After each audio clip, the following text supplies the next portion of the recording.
புனித லூக்கா எழுதிய நற்செய்தியில் இருந்து வாசகம். அதிகாரம் 2, இறைவசனங்கள் 41 தொடக்கம் 51 வரை.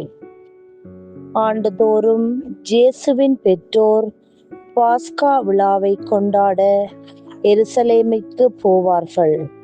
இயேசுவுக்கு 12 வயது ஆனபோது வழக்கப்படி விழாவை கொண்டாட எருசலேம் சென்றனர். விழா நாட்கள் முடிந்து அவர்கள் திரும்பிய போது சிறுவன் இயேசு எருசலேமில் தங்கிவிட்டார். இது அவருடைய பெற்றோருக்கு தெரியாது.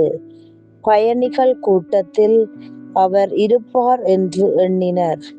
ஒரு நாள் பயணம் முடிந்த பின்பு உறவினரிடையேயும் அறிமுகமானவர்களிடையேயும் அவரை தேடினர்.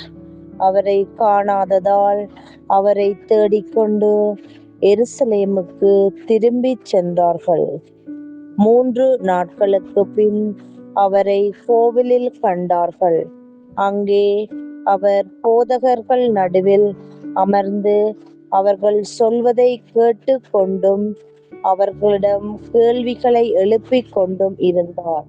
அவற்றை கேட்ட அனைவரும் அவருடைய புரிந்து கொள்ளும் திறனையும் அவர் அளித்த பதில்களையும் கண்டு மலைத்து போயினர்.